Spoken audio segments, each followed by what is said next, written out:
اعوذ باللہ من الشیطان الرجیم بسم اللہ الرحمن الرحیم۔ عزیز طلباء و طالبات، امید کرتا ہوں کہ آپ سب بخیر و عافیت ہیں اور ایمان کے بہترین درجے پر فائز ہوں۔ عزیز طلباء، اس طرح ہم سال دوم کا سبق نمبر 14 ایوب عباسی کا مطالعہ کر رہے ہیں۔ اس سلسلے میں ہم نے 2 لیکچرز سے پہلے دیے۔ آج اس سلسلے کا تیسرا اور آخری لیکچر ہے۔ ایوب عباسی کے اس لیکچر کی طرف جانے سے پہلے ہم پچھلے لیکچر کا جائزہ لیتے ہیں۔ مصنف اور اس کے رشتہ داروں سے خاص انسیت۔ ایوب عباسی کو مصنف اور اس کے خاندان سے ایک خاص انس تھا۔ خوشی کا موقع ہو یا غم و مایوسی کا، ایوب صاحب سب سے پہلے موجود ہوتے تھے اور وہ ہر کام بے کہے کر دیتے تھے۔ ایوب عباسی کا حلیہ۔ عزیز طلباء، آپ نے پچھلے لیکچر میں بھی ایوب عباسی کا حلیہ پڑھا تھا، لیکن یہاں پہ اس کے اپنے ملازمت، اپنی نوکری پر جاتے وقت کا حلیہ بیان کیا گیا ہے کہ ایوب صاحب معمولی ملگجی شیروانی پہنے، ٹوٹا پھوٹا جوتا، میلا سا مفلر گلے میں لپیٹے جلدی جلدی چلے آتے ہیں۔ ان کا چھوٹا سا قد بمشکل 5 فٹ اپنے ہی آپ میں محو چلے آتے ہیں۔ اس سلسلے کا تیسرا پوائنٹ ہم نے جو سابقہ لیکچر پڑھا کا تیسرا پوائنٹ، ایوب عباسی کا گھر 12 مہینے ایک مسافر خانے کی حیثیت اختیار کیے رکھتا تھا۔ ایوب عباسی کے گھر میں طلباء کا ایک ہجوم رہتا تھا، جس کو مصنف نے ایک مسافر خانے کے جیسا قرار دیا ہے۔ لکھتے ہیں کہ ایوب عباسی کا گھر 12 مہینے ایک مسافر کی طرح دکھائی دیتا تھا، مسافر خانے کی طرح دکھائی دیتا تھا۔ اعزاء اور دوستوں کے لڑکے ان کے گھر رہتے تھے، جن کی ہر ضرورت ایوب عباسی پورا کرتے تھے، یعنی ان کے گھر طالب علموں کا ایک ہجوم ہر وقت موجود رہتا تھا۔ ایوب عباسی کا دوستوں سے رویہ۔ دوستوں کے بیمار ہونے پر ایوب عباسی عیادت کے لیے موجود ہوتے اور جب تک وہ تندرست نہ ہو جاتا تب تک اس کی خدمت میں مصروف رہتے۔ ایوب عباسی ہر چھوٹے بڑے سے عزت امیز محبت رکھتا تھا، اگر ایوب کی عزت کرنے سے دل کو تسلی ملی۔ لاسٹ لیکچر کا آخری پوائنٹ ایوب عباسی کا کردار ہے۔ ایوب عباسی طالب علموں کے لیے ایک بزرگ اور خیرخواہ کی حیثیت سے پہچانے جاتے تھے۔ وہ ہر کسی سے انتہائی مشفقانہ سلوک کرتے تھے۔ اسٹرائک یعنی ہڑتال کی صورت میں ایوب عباسی کا کردار ہلال احمر کی طرح ہوتا تھا۔ عزیز طلباء، اب ہم اپنے لیکچر کی طرف آتے ہیں۔ ہمارے لیکچر کے لیے آپ کو کتاب کا صفحہ نمبر 91 دیکھنا ہوگا۔ ایوب صاحب یونیورسٹی کے معاملات یا الجھنوں سے ہمیشہ علیحدہ رہتے اور حتی المقدور اپنے دوستوں کو بھی علیحدہ رکھنا چاہتے تھے۔ اس قسم کے مسائل پر انہوں نے مجھ سے گفتگو نہ کی۔ کبھی فرصت ہوتی اور یقین ہوتا کہ میں گھبراؤں گا نہیں تو وہ اپنے خاندانی گزیوں کا ذکر چھیڑتے اور جو کچھ دل میں ہوتا بیان کر دیتے۔ میں ان کی الجھنوں کو ہمدردی اور توجہ سے سنتا تو ایسا محسوس کرتے جیسے ان کا جی ہلکا اور ان کے دکھ درد کا مداوع ہو گیا۔ وہ اپنے رشتہ داروں سے بہت کچھ راضی نہ تھے، سب کے سب ایوب صاحب کی شرافت اور کشادہ دلی سے ناجائز فائدہ اٹھانے کے در پہ رہتے۔ اس کا انہیں غم تھا اور غم غلط کرنے ہی وہ میرے پاس آیا کرتے تھے۔ اس سلسلے میں ایوب عباسی صاحب نے کبھی بھی گروپ بندی یا یونیورسٹی کے معاملات میں مداخلت نہیں کی اور نہ ہی کسی خامی کو، کمزوری کو یا کسی معاملے کو دوسروں کے سامنے ڈسکس کرتے تھے، بحث نہیں کرتے تھے یا دوسروں کو بھی اس سے دور رکھنے کی کوشش کرتے تھے۔ اگر کوئی کولیگ یا اگر کوئی دوست یونیورسٹی کے معاملے میں کوئی بات کرتا تو اسے ٹال مٹول سے کام لیتے تھے، نہ صرف ٹال مٹول سے بلکہ اس میں انوالو ہی نہیں ہوتے تھے۔ ایوب صاحب اپنے خاندانی جھگڑوں سے بڑا تنگ تھے۔ وہ اکثر اس چیز کا ذکر مصنف سے کرتے تھے۔ جب مصنف ان کی ان باتوں کو غور اور توجہ سے سنتا تھا تو ایسا لگتا تھا کہ جیسے وہ اس کا درد بانٹ رہے ہوں یا درد کا علاج کر رہے ہوں، اور اپنا غم ہلکا کرنے کے لیے ہی وہ اکثر مصنف کے پاس آیا کرتے تھے۔ رشتہ داروں کے بارے میں وہ ایک واقعہ بیان کرتے ہیں۔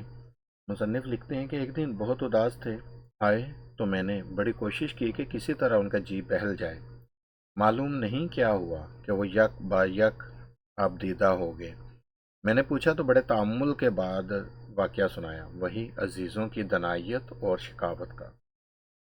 میں نے کہا، ایوب صاحب بد دل نہ ہوں، آپ کا کوئی قصور نہیں، قصور ہے تو صرف اتنا کہ آپ خوشحال اور نیک نام کیوں ہیں۔ ہمارے آپ کے اعزہ کے دلوں سے نیکی اور فیاضی اٹھا لی گئی ہے۔ اغیار کو تو یہ مسرور اور بافراغت دیکھ کر خوش ہوں گے اور فخر کریں گے، لیکن اپنوں کو کھاتا پیتا یا ہنستا بولتا دیکھ کر غم غصے کے انگاروں پر لوٹنے لگیں گے۔ یہ اپنے نکما پن اور بے غیرتی کو ایک بہت بڑی خوبی اور اپنا حربہ سمجھتے ہیں۔ یہ اپنے کھاتے کماتے عزیز کو غاصب سمجھتے ہیں اور سمجھتے ہیں کہ آپ نے ان کی نعمتوں پر قبضہ مخالفانہ کر رکھا ہے، جو بصورت دیگر ان کے قبضے میں آتی۔ وہ کبھی نہ دیکھیں گے کہ وہ خود کتنے نکارہ اور بے اطمینان ہیں، اور جو فراغت اور ناموری اور نیک نامی سے رہ رہا ہے، اس نے کتنی محنت کی ہے اور کتنی اذیت اٹھائی ہے۔ عزیز طلباء، ایک دن جب ایوب عباسی اپنے رشتہ داروں کا واقعہ سنانے کے لیے آئے تو وہ بہت زیادہ اداس تھے، بلکہ مایوس تھے۔ بہت حوصلہ دینے، بہت زیادہ تاکید کرنے کے بعد انہوں نے بتایا واقعہ وہی رشتہ داروں کی تنگ دلی کا، بے رحمی کا۔ مصنف نے انہیں تسلی دیتے ہوئے کہا کہ آپ مایوس نہ ہوں، اس میں آپ کی کوئی غلطی نہیں ہے، کوئی قصور نہیں ہے۔ قصور ہے تو صرف اتنا کہ آپ معاشرے میں اچھے نام سے جانے جاتے ہیں، آپ خوشحالی کی زندگی بسر کرتے ہیں۔ مزید مصنف نے بتایا کہ یہ المیہ ہے، یہ ایک دکھ بھری بات ہے کہ ہمارے رشتہ داروں سے ہمارے لیے، یعنی رشتہ دار کا دوسرے رشتہ دار کے لیے نیکی اور فیاضی کا جو جذبہ ہے وہ ان سے اٹھا لیا گیا ہے۔ دوسروں کو دیکھ کر یہ خوش ہوتے ہیں، بلکہ فخر محسوس کرتے ہیں، لیکن جب کوئی اپنا ترقی کرتا ہے، اپنا آگے بڑھتا ہے، اپنا خوشحالی کی طرف گامزن ہوتا ہے تو جلنے لگتے ہیں، حسد کرنے لگتے ہیں، اور یوں سمجھتے ہیں جیسے یہ ساری نعمتیں ان کے حصے میں آنی تھی اگر ایوب عباسی ان پر قابض نہ ہوتا، انہیں حاصل نہ کرتا۔ در حقیقت وہ اپنی نالائکی چھپاتے تھے، کیونکہ انہوں نے کبھی ایسا مقام، ایسی زندگی حاصل کرنے کے لیے کوشش ہی نہیں کی۔ سبق کے اگلے پیراگراف کی طرف چلتے ہیں۔ مرحوم اپنے جن بزرگوں یا دوستوں کو عزیز رکھتے تھے، انہیں میرے ہاں ضرور لاتے اور مجھ سے ملا کر بہت خوش ہوتے، پھر بڑا اصرار ضد کرتے کہ میں ان سے ان کے گھر یا جائے قیام پر جا کر ملا ہوں۔ یہی نہیں بلکہ جس کسی کو تکلیف یا مصیبت میں دیکھتے یا ان کے ہاں خوشی کی کوئی بات ہوتی تو مجھے خبر کرتے کہ میں وہاں ہوا ہوں۔ میں ایسا کر دیتا تو ان پر مسرت و شکر گزاری کا عجیب عالم طاری ہو۔ ظاہر ہے اس سے ان کا مقصد یہ تھا کہ میری اس بلمنساہٹ کی لوگ قدر کریں، لیکن یہ بات یہیں ختم نہیں ہو جاتی۔ واقعہ یہ ہے کہ جس شخص یا بات سے انہیں تقویت یا مسرت پہنچتی تھی، اس میں وہ مجھے بھی شریک کر لینا۔ دوسرے یہ کہ میں نے ان کے انتخاب کو پسند کر لیا تو اس پر استناد کی مہر لگ گئی۔ ایسا یہ کہ انہوں نے جس کو مجھے ملایا اس کے ساتھ بہت بڑا سلوک یہ کیا کہ مجھ ایسے باضم خود معقول آدمی سے متعارف کیا۔ بظاہر یہ باتیں دور از کار اور خود میرے برخود غلط ہونے پر دال ہیں، اور اپنے منہ سے اب ان کا تذکرہ کرنا میرے لیے بڑی بھدی بات ہے، لیکن میں مرحوم کی بعض تخت شعوری سے واقف ہوں۔ ان کا مقصد وہی تھا جو میں نے بیان کیا ہے۔ عزیز طلباء، ایوب عباسی جن رشتہ داروں کو یا جن دوستوں کو، جن بزرگوں کو بہت عزیز رکھتے تھے، ان کی خواہش ہوتی تھی کہ مصنف ان سے ضرور ملے، یا وہ جب بھی ایوب عباسی سے ملنے آتے تھے تو وہ مصنف سے ملوانے کے لیے لے آتے تھے۔ ان سے ملوا کر ان کے ساتھ خوشی غم میں شریک کر کے ایوب عباسی بہت خوش ہوتے تھے۔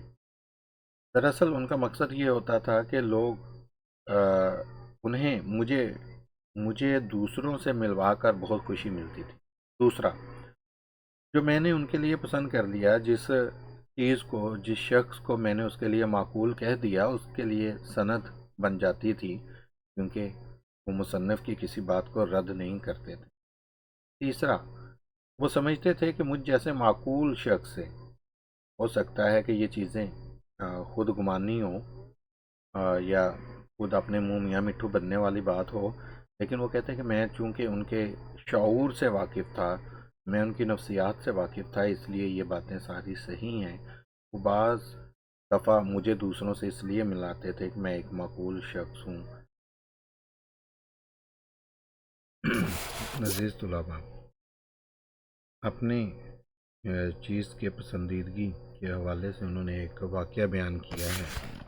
وہ لکھتے ہیں، اس سلسلے میں ایک لطیفہ سنیے۔ ایک دن بڑے اصرار سے کہنے لگے کہ رشید صاحب پتلون پہنا کیجیے۔ میں نے کہا آخر کیوں؟ کہنے لگے حرج ہی کیا ہے؟ میں نے بڑے تعجب سے پوچھا آخر اس فرمائش کی تک کیا ہے؟ کہنے لگے کہ جی چاہنے میں تک کو کیا داخل؟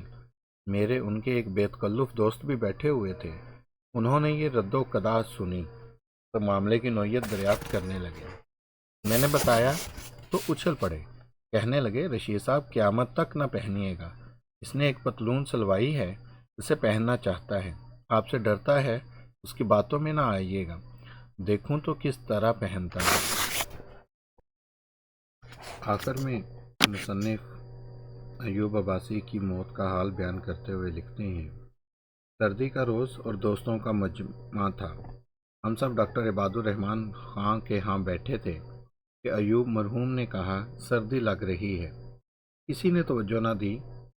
تھوڑی ہی دیر بعد لیکن کسی قدر بے قرار ہو کر کہا بڑی سردی ہے رشید صاحب، میں چلا۔ ڈاکٹر عباد نے کہا نہ ٹھکانے سے کھاتے ہو نہ شریفوں کی طرح رہتے ہو، سردی کیوں نہ لگے۔ عزیز طلباء، ہم نے پیچھے پڑھا کہ مصنف نے لکھا تھا کہ ایوب عباسی ہر وقت خود کو مصروف رکھتے تھے۔ ان کا معمول بہت سخت تھا۔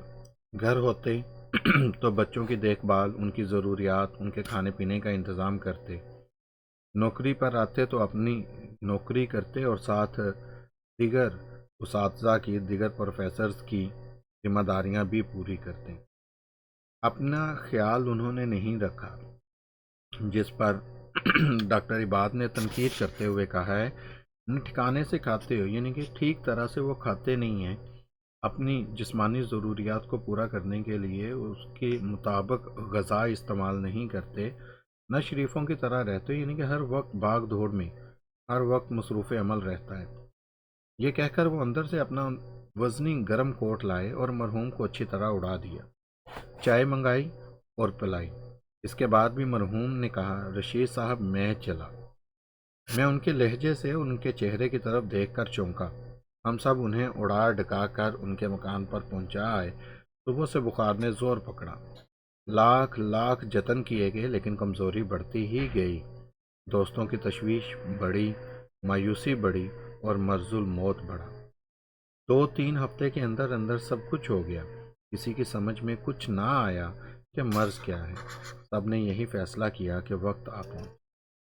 عزیز طلباء، یہ ان کی موت کا واقعہ لکھا ہوا ہے کہ مصنف بتاتے ہیں کہ سردی تھی، ہم ڈاکٹر عباد الرحمن کے گھر بیٹھے ہوئے تھے تو ایوب عباسی نے سردی لگنے کا کہا۔ چونکہ سردی تھی تو کسی نے بھی غور نہیں کیا، توجہ نہیں دی۔ جب دوسری دفعہ کہا تو میں چائے پلائی گئی، وزنی کوٹ اڑا دیا گیا، لیکن اس کے باوجود بھی ان کی سردی کم نہ ہوئی۔ جس طرح بھی انہیں ان کے گھر پہنچایا گیا، 2-3 ہفتے کے اندر اندر یہ مرض ان کی موت کا سبب بن گیا، لیکن اس مرض کا پتہ نہیں چلا کہ یہ مرض کیا تھا۔ اس لیے سب نے یہی فیصلہ کیا کہ ان کا وقت آ پہنچا تھا، ان کا وقت پہنچ چکا یہی تھا۔ شام کے وقت نزاع کے عالم میں تھے۔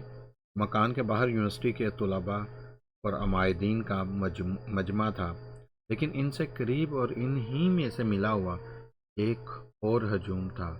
بھنگی، بہشتی، چپراسی، نائی، دھوبی، بیرے، باورچی، کانسامہ، خوانچے والے، اور ان میں سے بہتوں کے بیوی بچے، خاموش، مایوس، سر جھکائے۔ اور یہ وہ ہجوم تھا جو کسی مرنے والے کے دروازے پر، جب کہ وہ اس جہاں سے گزرنے والا ہو، میں نے گزشتہ 25 سال میں نہیں دیکھا تھا۔ عزیز طلباء، یہ ایک بڑی حقیقت ہے۔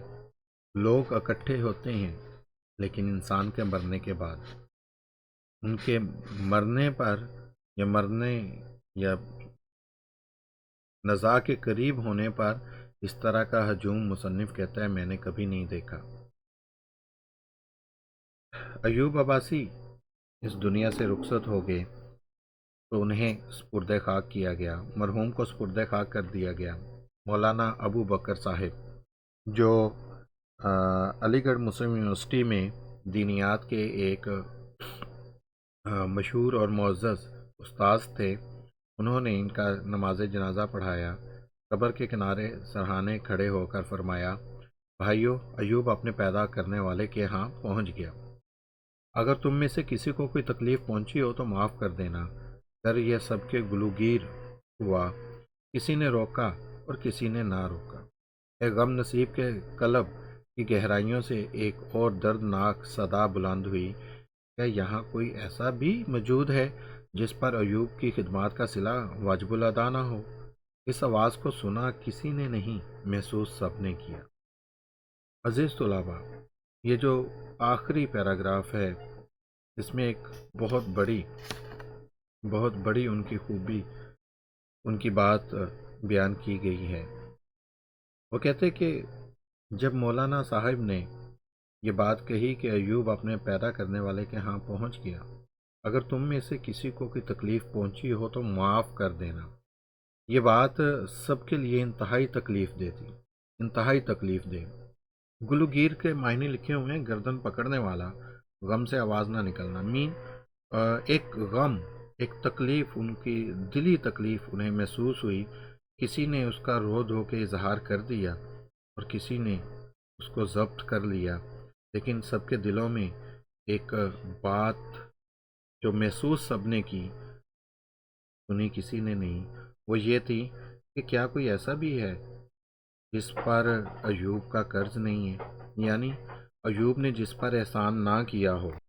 مطلب یہ تھا کہ شاید ہی کوئی ہو جو ایوب کا احسان مند نہ ہو، جس پر ایوب نے نیکی نہ کی ہو۔